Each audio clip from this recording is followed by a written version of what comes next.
Bismillahirrahmanirrahim. Assalamualaikum warahmatullahi wabarakatuh.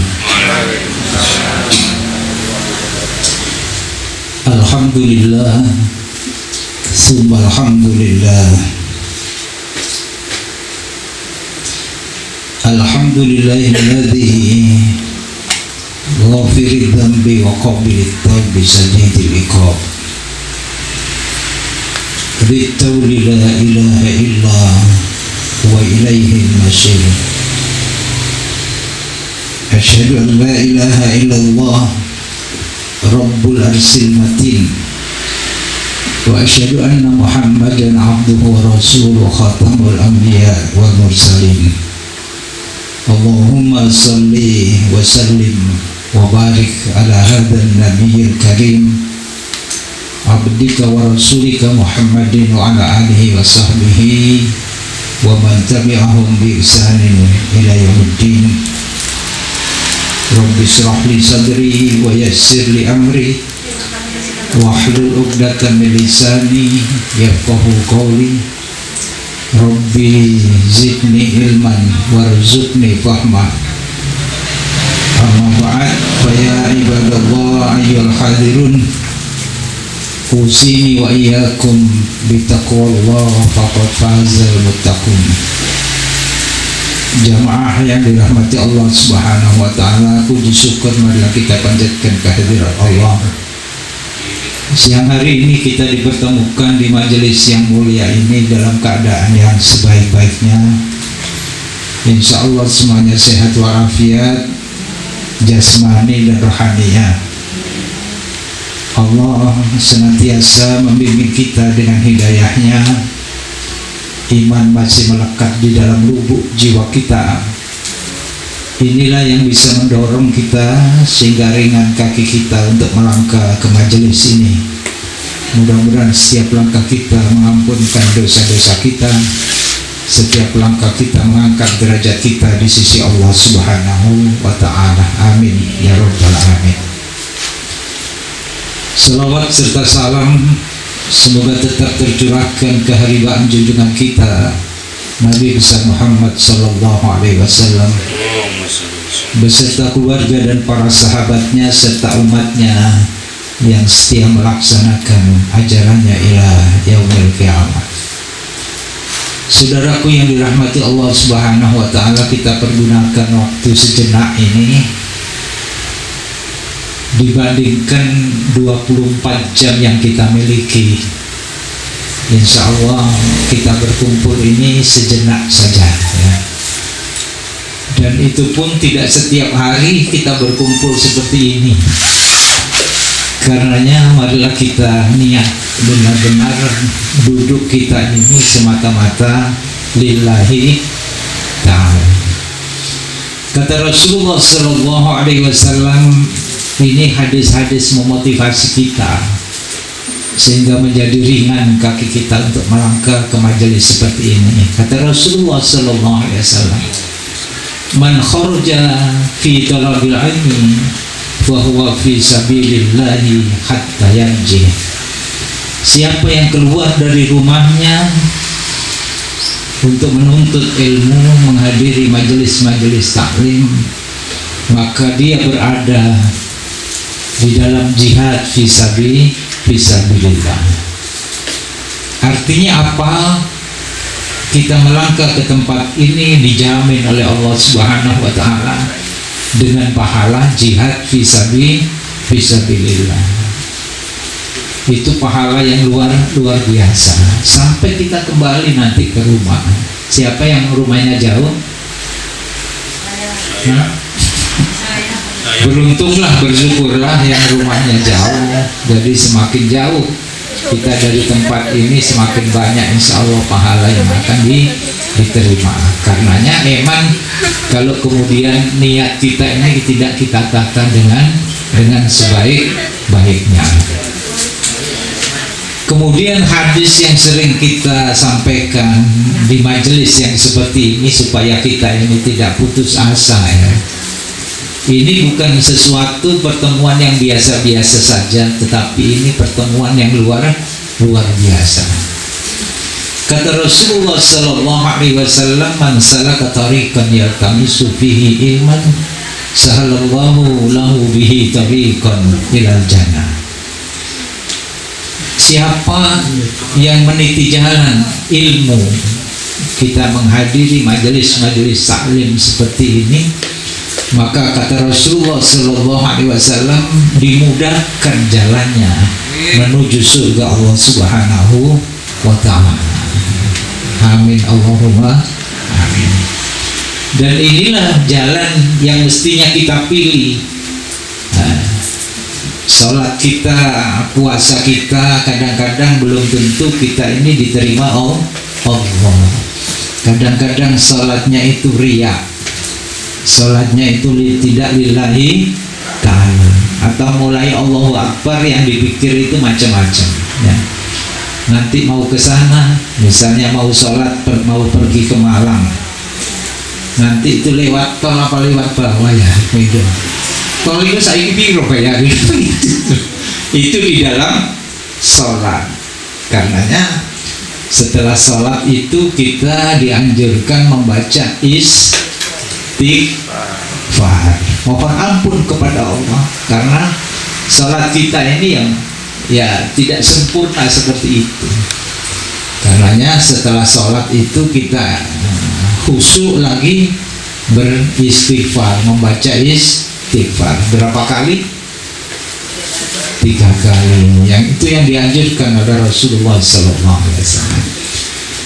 Dan siang hari ini kita mengambil tema itu. Istighfar adalah solusi segala persoalan hidup. Bagaimana istighfar itu menjadi persoalan, solusi persoalan hidup kita? Ini memang yang diajarkan oleh Rasulullah Sallallahu Alaihi Wasallam, bahwa untuk meraih rahmat Allah Subhanahu Wa Taala itu diawali dengan istighfar, mensucikan diri kita. Satu ketika pernah Abu Bakar As-Siddiq radhiyallahu anhu. Kenal Abu Bakar As-Siddiq? Oh kenal. Pak Abu Bakar yang kenal. Siapa Abu Bakar As-Siddiq radhiyallahu anhu? Sahabat sekaligus apa? Mertuanya Rasulullah. Beliau ini adalah ayahanda dari Ibunda Aisyah radhiyallahu anha. Beliau inilah yang ketika hijrah itu menyertai Rasulullah sallallahu alaihi wasallam dari Mekah ke Yasrib. Dari Mekah ke mana? Ke Yasrib ya. Dari mana? Mekah ke Madinah.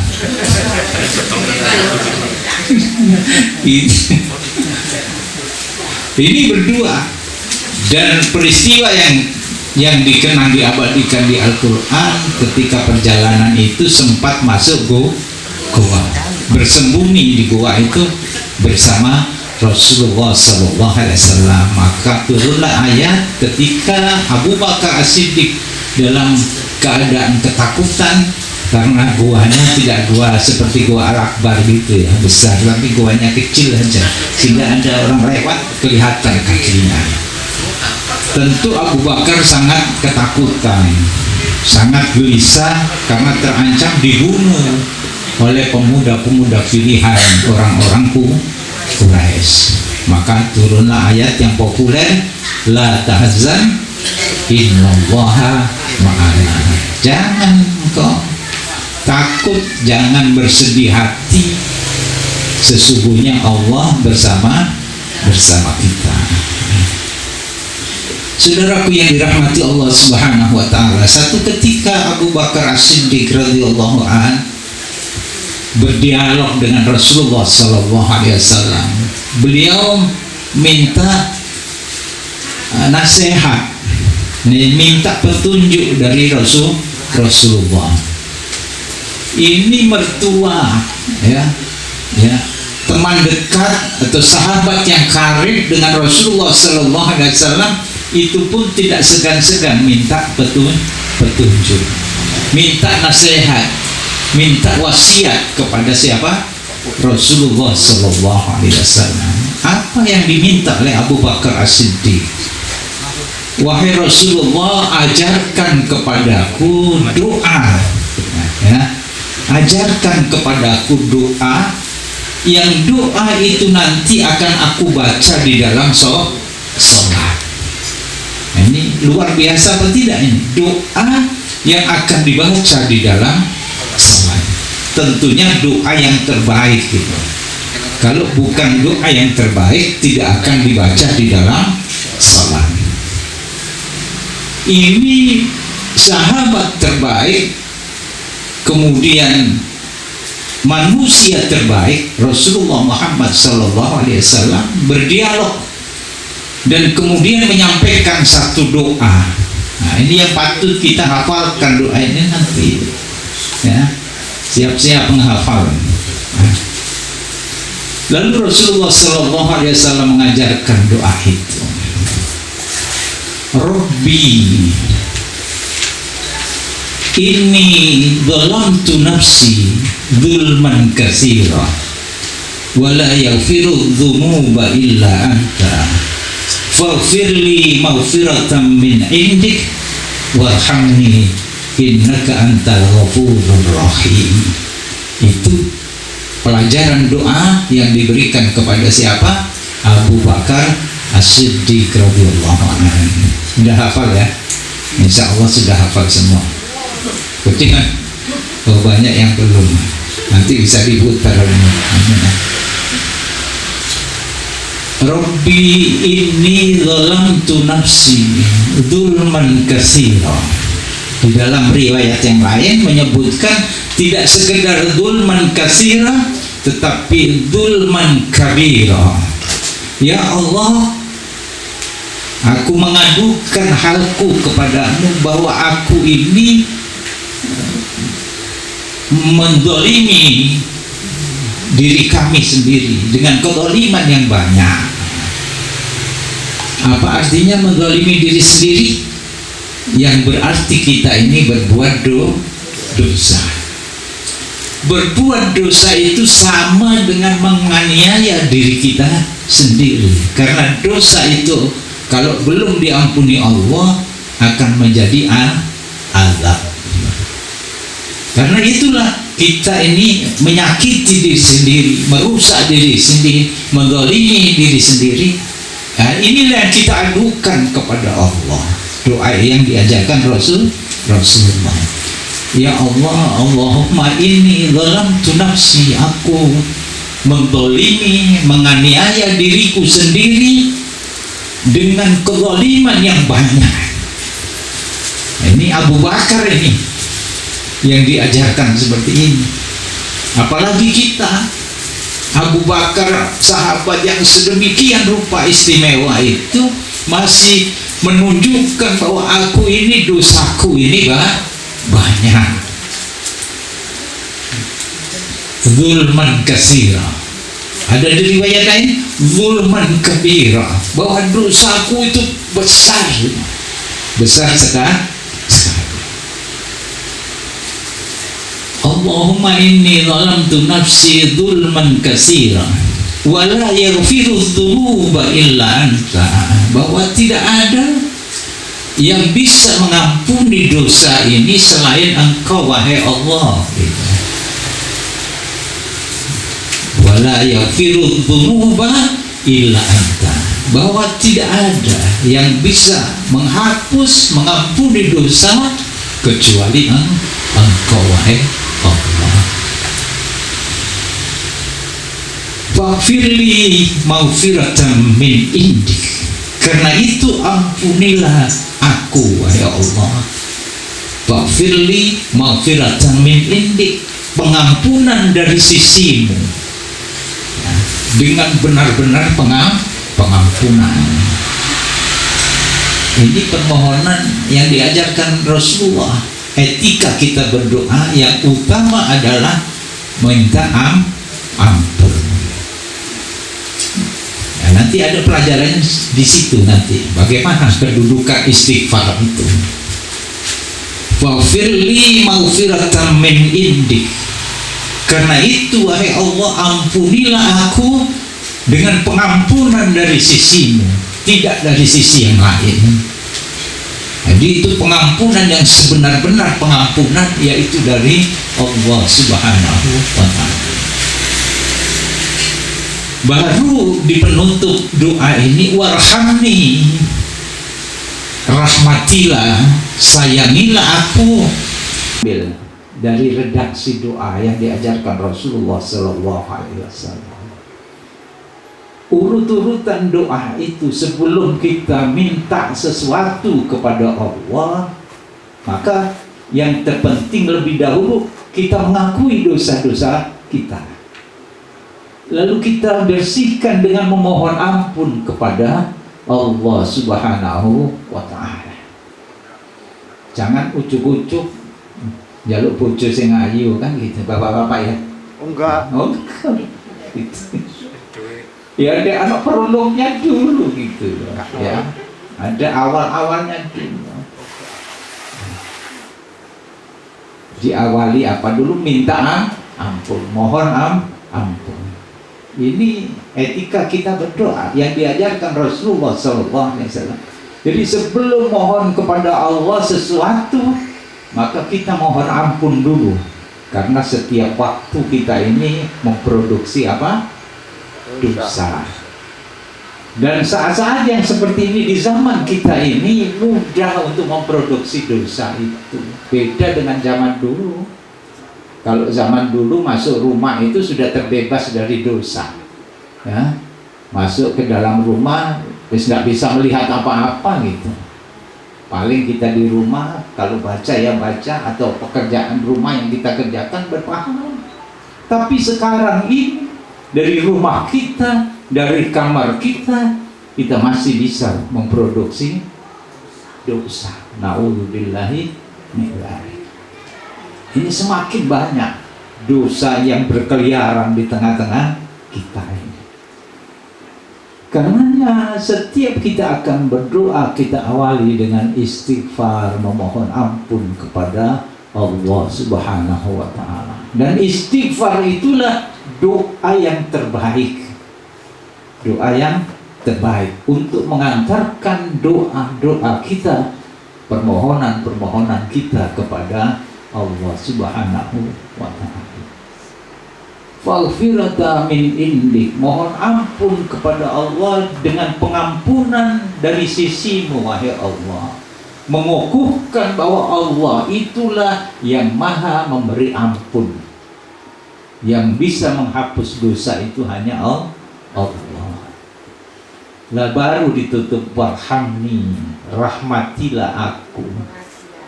Nah ini rahmati Allah itu, lalu kemudian disinilah doa itu macam-macam, permohonan kita itu macam-macam. Warhamni itu, rahmat Allah ini tidak akan turun dan bisa terhalang ketika seseorang itu masih belum diampuni dosanya.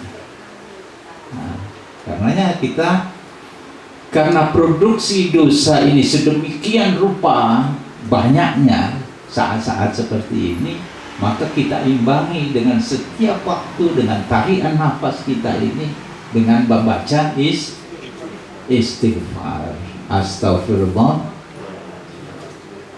Itu bentuk istighfar ini banyak sekali, ya, banyak sekali, ya, yang diajarkan Rasulullah SAW.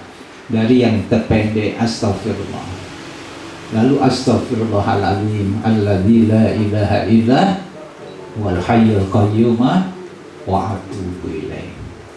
Ada yang panjang lagi, ya Allahumma anta rabbi la ilaha illa anta khalaqtani wa ana 'abduka wa ana ala ahdika wa wa'dika mastata'tu a'udzu bika min syarri ma sana'tu a'buduka bi nafsi wa firli fa innahu la yaghfiru dzunuba illa anta.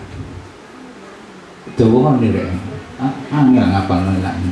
Nah, ya separuh seperapat dulu ngapalkan. Tapi kalau diulang-ulang bisa hafal. Tapi saya yakin semua yang hadir ini sudah hafal. Kecuali yang belum apa? Itu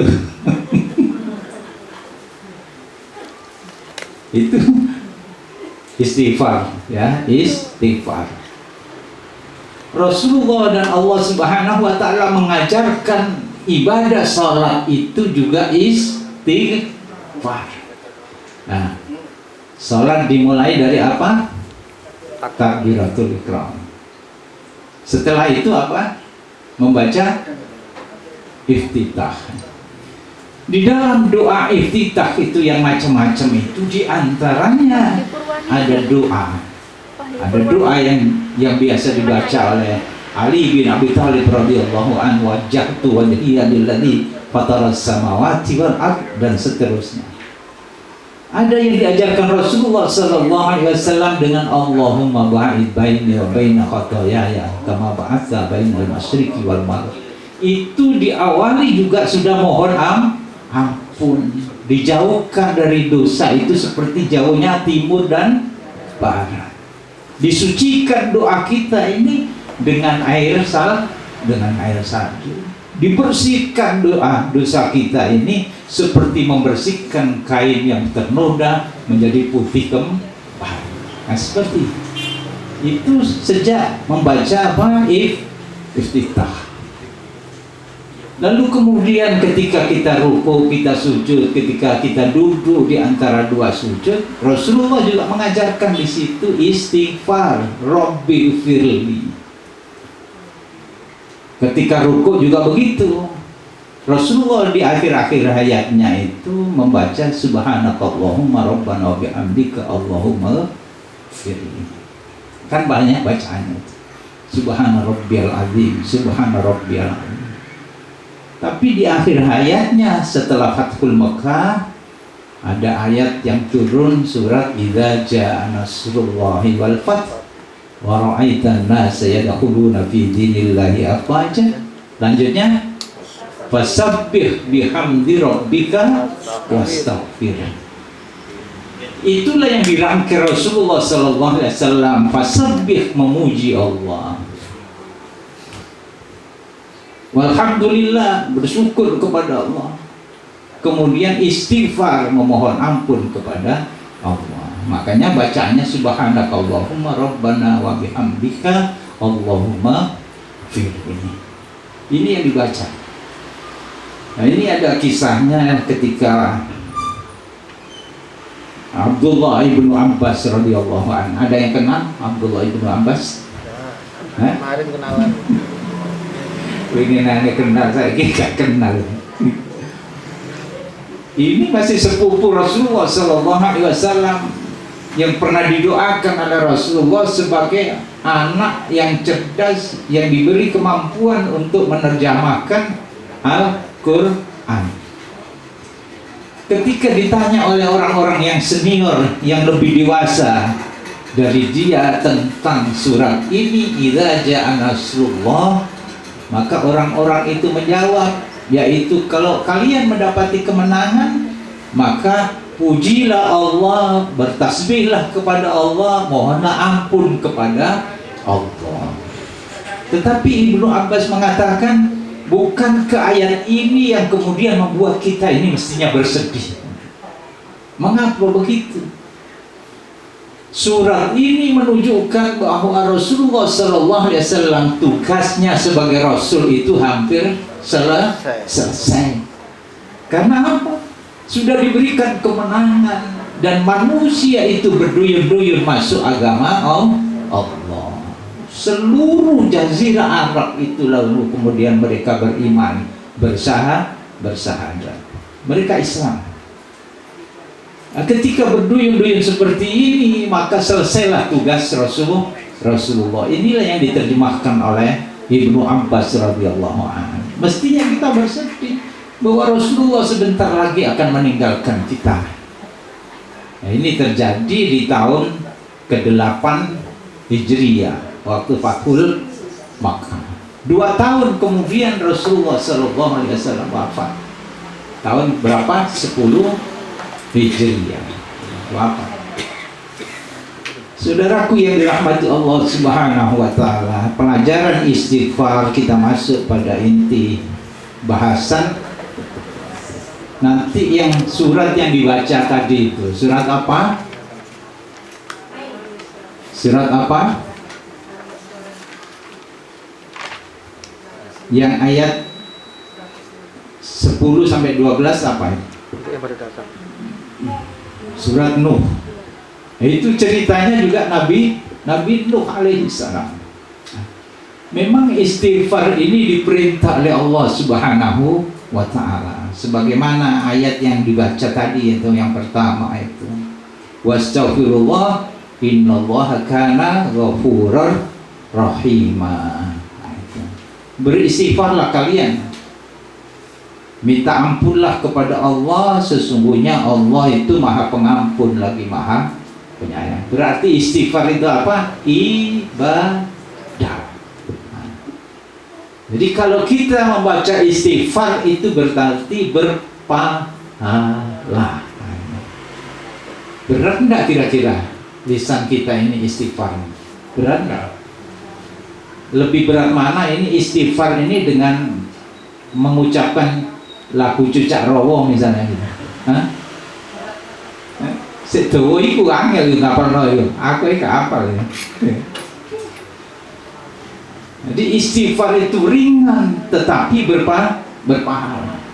Ya mestinya ini yang menjadi bacaan kita. Jadi dikurangi lah paling tidak, kalau tidak bisa dihilangkan. Apa itu yang bacaan-bacaan yang sekiranya tidak bernilai di hadapan Allah Subhanahu wa Ta'ala.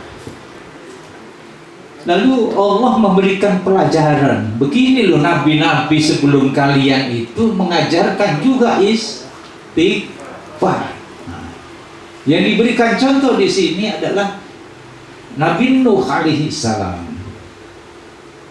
Istighfar itu adalah merupakan solusi segala masalah. Solusi segala masalah. Kenal Nabi Nuh? Hah? Alhamdulillah. Iya, wingi belas melaku no royal tuh. Nabi Nuh ini umurnya tuh panjang. Beliau berdakwah menyampaikan syariat agama Islam itu selama berapa? 950 tahun. Bukan rupiah ya, tahun. Itu nanti dibaca coba terjemahannya di surat 29 ayat 14 Al-Ankabut. Siapa yang bagian baca ini nikmat? Surat Al-Ankabut. Walaqad arsalna Nuhan ila qaumihi falabitha fihim alfasanatin illa khamsina aman fa'akhadhahum